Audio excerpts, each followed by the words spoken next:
মানুষকে কোনোদিন আপনি খুশি করতে পারবেন না। আপনার জিন্দেগি কাটিয়েছেন যে মানুষগুলোর জন্য, দেখবেন হালাত যদি পরিবর্তন হয় ওই মানুষগুলো আপনার সাথে পল্টি মারবে। কারণ সবাই সুসময়ে আপনার পাশে থাকে, দুঃসময়ে আপনার মতো একা পৃথিবীতে আর কেউ নাই। অথচ আপনি তাদেরকে খুশি করতে চাচ্ছেন যাদেরকে খুশি করা যাবে না। সমাজের মধ্যে অনেকে দেখবেন মানুষকে খুশি করতে গিয়ে জিন্দেগি পর্যন্ত কোরবান করে দিয়েছে, এরপরও মানুষ খুশি হয় নাই। শেষমেশ শুনতে হয়েছে আমার জন্য কি করেছে।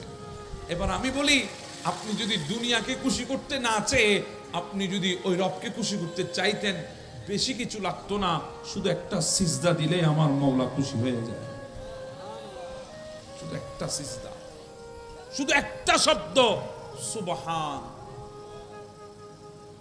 আমরা নামাজে বলি না সুবহানা রাব্বিয়াল আলা, শুধু সুবহান শব্দ বের করেছেন, আমার মওলা কেমন কিছু হয়েছেন জানেন? আমার আল্লাহ ডাক দিয়ে বলে সাব্বাহতানি ইয়া আব্দি, ও আমার বান্দা তুমি আমার পবিত্রতার ঘোষণা দিয়েছো। বান্দা তুমি কিভাবে অপবিত্র থাকবে? সাব্বাহতুক, আমি আল্লাহ তোকে পবিত্র বানিয়ে দিয়েছি।